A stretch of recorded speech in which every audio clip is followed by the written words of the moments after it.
What's going on, guys? It's K-Dub here with another episode of Crypto Zombie. Shout out to everyone that's been liking, subscribing, and commenting. You guys are freaking amazing. Now, let's have a look at the markets today. So, we have seen a little bit of a drop-off, actually. We were at, let's check what we were at yesterday. Yeah, so we were at a $437 billion valuation for our market cap. And we've currently taken a dive all the way down to $386 billion. Now, we did have a pretty incredible run up, guys. I mean, we've seen a lot of growth over this past week and a half. So it's to be expected. However, at first I was like, okay, why is it going down? It's probably just people taking profits, right?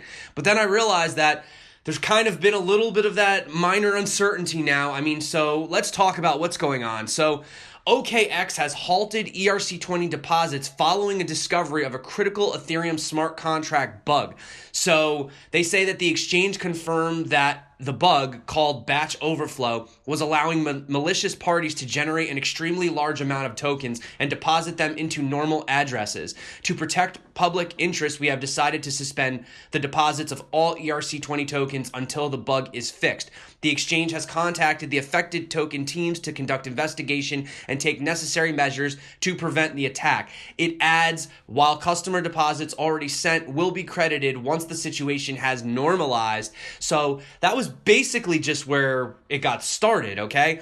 And then don't forget, we did have that MyEtherWallet DNS exploit that saw some ERC-20 wallets, people were going onto a phishing site. Some funds got lost, okay? So that was crazy. And then this comes out from Charlie Shrem's newsletter about the critical vulnerability that's been found in the ERC-20 tokens.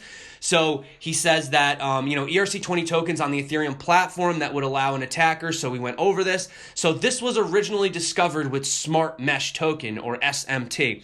This vulnerability is with a specific smart contract used for a number of coins and renders them vulnerable to price manipulation by the attackers. The affected coins that have currently been discovered include, so we have Mesh, UG token, SMT, Smart, MTC, First Coin, CG token, and CNY token. So as of this coming out, not only do we have OKX halting the ERC-20 trading, but also hit BTC and Huobi Pro as well. And, maybe other exchanges are going to follow as, seeing what's going on with this. Binance might follow suit moving forward. So, yeah, so I think that is kind of like the big scare of what's going on today, guys, with this bug that's going on. Now, there are different standards for ERC-20. There's not just ERC-20 for Ethereum. There's all different kinds, but they're having issues particularly with the ERC-20 standard. And I think that in conjunction potentially with what happened with the MyEtherWallet, plus people just trying to take profits, that might be a little bit of why we're seeing what we're seeing in the market today with that sort of price decrease. So it could be a little bit of fear, FUD, and it could also just be we had a nice run up and people are taking profits. So it's kind of like a whirlwind right now. So that's basically what's happening with that. But as we did see yesterday, there was that issue that happened with the MyEtherWallet DNS being compromised. Now, they said it was Google DNS, right? So down here, though, they did say that they did find a hacker, and he was using these two addresses right here. And they said that it looks like they may have actually collected some funds and moved it to a Bittrex account. There was a release over here on MyEtherWallet's Twitter, so you can come over here. It's a 5-part tweet series where they basically explain how users may have been affected. And, it's more of a concern for people that were basically using JSON files or things of that nature. If you were using a hardware wallet, you were probably all right. I mean, the only way that you could have been affected with a hardware wallet is if you went to the malicious site and as you were sending a transaction, it got rerouted. But I was going to make a whole video discussing this, and actually I woke up this morning, and I got to give credit where it's due. Michael from Boxmining right here, he has a very good video. It's only about 11 minutes long, and he goes into excellent detail over the coverage of the MyEtherWallet DNS hack. So if you guys are interested or if you want to know more about that, just check that video out because it's a lot more, it's a really good video. So also guys, speaking of lies and deception in crypto, I hate doing this every video, but guys, this is not me, okay? This is not me. Look at this. Look at Crypto Zombie. Look at, he's got 2 eyes. It's Zombie IIE. So anyway, it was funny because I spoke with the team over at Asura World last week, and this is one of the, I don't know if I should give away information who they are, but anyway, this is one of the PR people, and so apparently I sent them a Telegram message saying, is your ICO interested in promotion? Now, they already thought this was fishy because it's like, well, we've already done a live stream, or we already did a video, right? So look, apparently I charge $3,000 for every 25 to 30 minutes that I make a video, which I didn't know that because at that point, let's see, well, I've made about 111 videos. Most of them average around 25 minutes, so I should be one pretty rich MF right now, right? So the funny thing is they knew that this guy was totally fake, so they actually played into it, and they go, this is exciting. We've been trying to reach you for ages. How was your trip to New Zealand?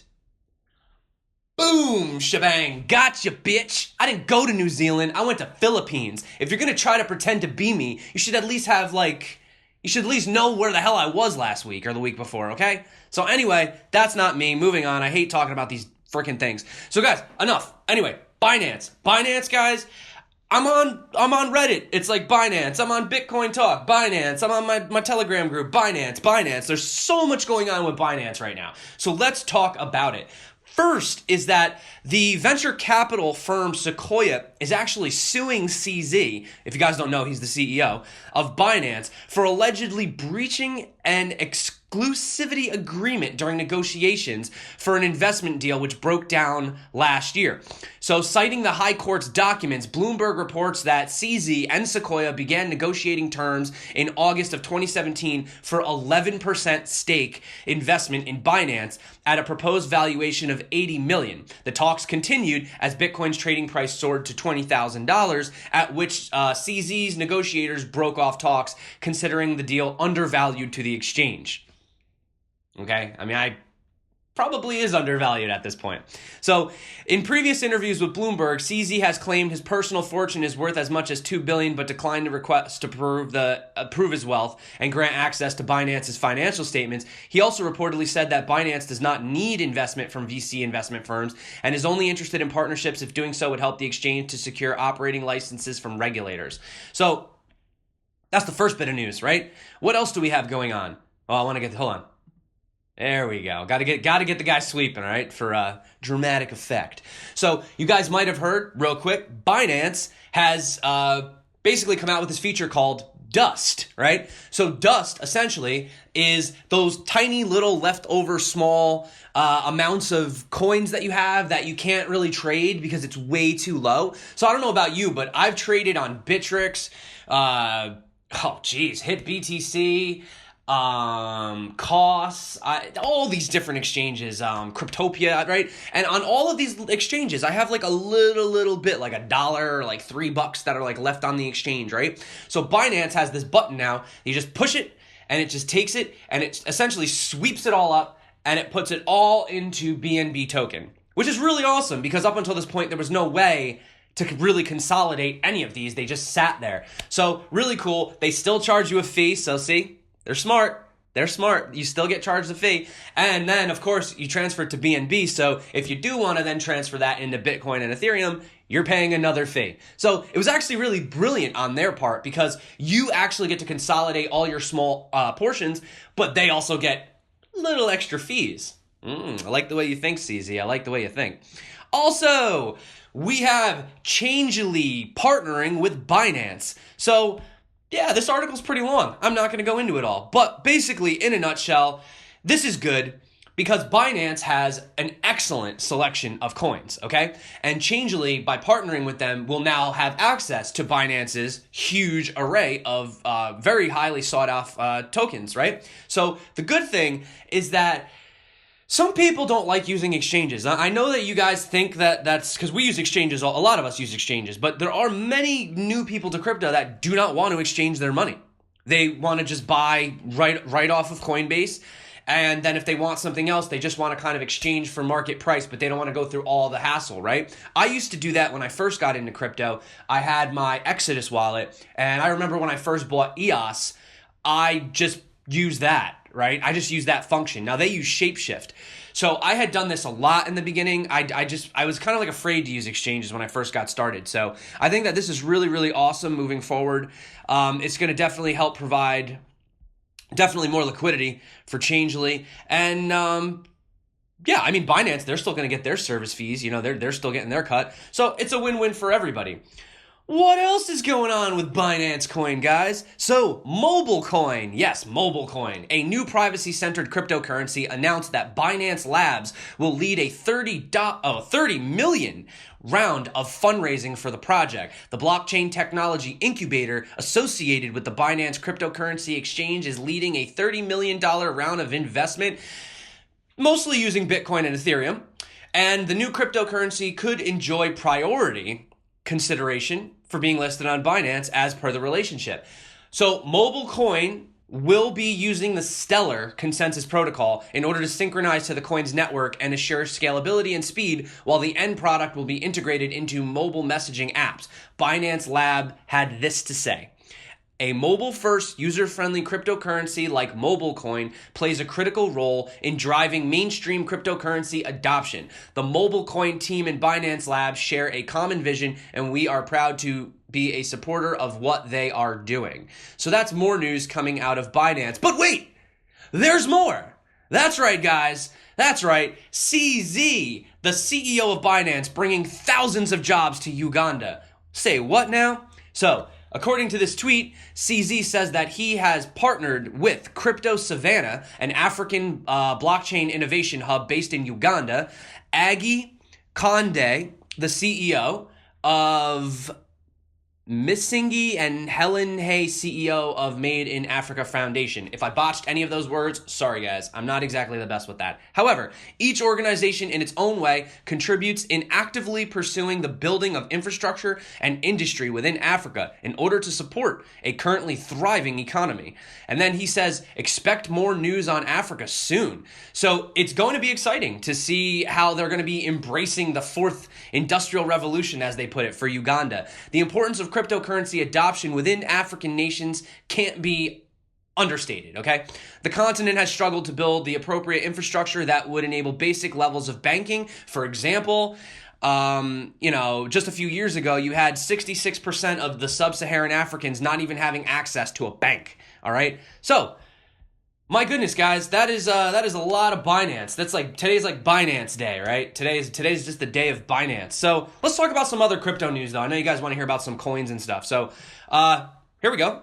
AION, guys. AION mainnet launched Kilimanjaro. So this is something we've been very, very, very excited about. I've kind of been waiting for AION. You know, they were the last part of the Interoperability Alliance, and I just was waiting for them. You know, you had Icon, you had Waltonchain, and AION. We were just waiting for that mainnet release. So here's all the information. I will drop a link in the description. You can read all about it here. They talk about the different phases. They talk about their virtual machine, ARK Core, AION APIs, AION Interchain, Token Bridge, Communication. You guys can look at all that. Drop the link in the description. So kudos, AION, on your mainnet. We've been waiting. Also, the beginning of the revolution, unlocking the power of Theta Tokens through Sliver.tv and its Twitch partnership. Let's dive in.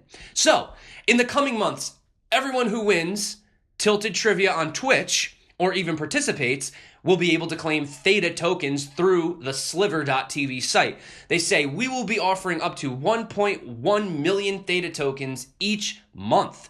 Viewers will be able to use Theta Token to reward streamers, purchase virtual goods, real-life products, and in the future, they can be redeemed for literally anything, like paying your monthly Netflix subscription, disabling ads on Twitch, to renting that 4K quality new movie release that you've been waiting for. And then very soon, Twitch users like Sliver.tv users will be able to earn Theta Token rewards by sharing their bandwidth to broadcast video streams. Now, we do hear a lot about these sharing your bandwidth, sharing your CPU and all this stuff. And I don't know where a lot of, like, I don't know where my viewers are watching from right now. I know there are a lot of us in the US. I think I have like 40% in the US and then a lot in Australia, New Zealand, UK, and then the rest is kind of scattered. So, in the US, we don't really have a lot of issues with that, right? But in some of these developing countries, it could be the difference between, watching something clear and crisp to literally just looking at a pixelated, mess of garbage. So, using and selling bandwidth and stuff like that, I know in the US it seems like kind of like a strange thing. I'm sitting here in my house, I have Wi-Fi, 4G, all XLT, XWXBZ, blah, right? Crazy connections and speeds. But I'll tell you what, guys, when I was in the Philippines and when I was in the Dominican Republic, I had difficulty even doing live streams. Like, I tried a live stream, and it was the worst live stream I ever did. Like, the video barely even got through. It kept cutting out. So, yeah, not every place has this. So, utilizing things like this is actually pretty awesome. So, had a little bit of a rant there, but I just feel like I read these a lot, and people are like, yeah, but who's even going to use it? Actually, a lot of people in the world will use stuff like that, So also, guys, let's talk about ARK. ARK, man, I've been following ARK for quite some time. So finally, we have ARK preparing to release Core version 2. It is in the final testing phase, and it's nearly ready for public testing on the DevNet. It's not clear how long it will remain in testing or when it will reach the mainnet, but once public, the public will be invited to hack, test it, review it, etc. Report any bugs, suggestions, anything like that. So if you guys are interested, that's coming out soon. If you're a developer, if you want to go check that out, try to hack it, use it, see what's up. Community is the most important part to so many of these projects, so make sure you get involved. Make sure you, let them know. Tell them if something doesn't work, if you don't like it, don't be afraid to tell these guys. That's something that I learned when I talk to a lot of these different companies, a lot of these different projects. One of the biggest things that they say is community feedback is so important. They listen, trust me. Look at Binance. People complain about Binance fees being too high. Binance lowered the fees, So your voice does matter. And that's why I say always, AMAs, always get involved in those. Absolutely. So also, guys, yesterday Waltonchain is putting satellites in space, and today they're keeping your feet warm. Oh, let's see what's going on with Walton. All right. So they went to this Third Sports Industry International Exposition, which was held in... looks like Xinjiang. Yeah. So anyway, okay, let's talk about the first product though, because we do know that they're trying to utilize the whole RFID chips. Now, we've spoken about this tons of times on the channel, what Walton's trying to do. So the Smart Store solution provides quick goods ordering with handheld devices. Companies can know the product grab rate and the actual sales conversion rate, and can master the core data of stores with the help of our quick and sensitive RFID chips and the supporting system. Our Smart Store solution has been widely used in footwear warehousing. So we've spoken about this before, right? This is all logistics, but here's the crazy part. So now they have smart heated insoles for shoes, right? So these smart heated insoles are made of superconductive fiber, which are thicker and more durable. They have 3 temperature settings. This is going to be in Celsius, guys. So for my Americans out there, US citizens, we're going to have to get our calculators out. So we have 38 degrees Celsius, 42, and 45, which can be switched easily. So the insoles are equipped with temperature sensors to control the temperature in a closed loop and produce a constant and lasting warmth automatically. So here they are right here. Here's Waltonchain. So Waltonchain is actually, they've really been moving out of their comfort zone lately. I genuinely thought originally they were just going to be we're just doing RFID chips and we're just going to do take a shirt off a rack and then see how many times a person tries it on and then see what color turned out to be the biggest. So now they're doing a lot more than that. Now they're doing heated footwear. So, and putting satellites in space too. That's crazy. So Waltonchain. Keep your eye out for Waltonchain, guys. So who do we have? Tom Lee. Yes, Tom Lee. So this guy I've spoken about a few times. So this, Fundstrat global advisor, he told the mainstream media that he would rather buy Bitcoin over Bitcoin Cash. He said that although he was adverse to taking sides, he would rather put new money into Bitcoin than the altcoin alternative. He said, I think both have merits, but if I were putting new money to work today, a fresh dollar, I would be a lot more interested in buying a laggard that could attract inflows as opposed to something that's already potentially overbought. And as far as being overbought, when asked why Bitcoin had managed to gain considerably in the previous days, he says that he believes it has to do with the upcoming network hard fork as part motivator for the money flowing in. Lee's fund strat nonetheless continues to present a strong Bitcoin-centric case this week. A survey of various financial players revealing over 80% believe the slump of Q1 2018 is over. What do you guys think? Do you guys think we're out of the woodworks? Do you think that slump's done with? Do you think we're over, or do you think it's just a bull trap? Or what do you guys think is going on? I mean, I don't know. Crypto does go up and down. I mean, even back when we were having the big bull run, the crazy, insane bull run, it still had its little ups and downs. It looked on a graph like it was going straight up, but it was still having its, peaks and troughs or troughs or whatever the hell they're called. I don't know. I'm not a TA guy. So anyhow, more awesome news, guys. Bill allows residents to pay taxes in crypto, passes in Arizona House Committee. Nice, Arizona. Now you guys can pay your taxes in crypto. Now pay your taxes. Make sure you pay your taxes, guys. Okay, finally, I wanted to end on this funny note. So, Snoop Dogg to promote Ripple at invite-only event in New York City.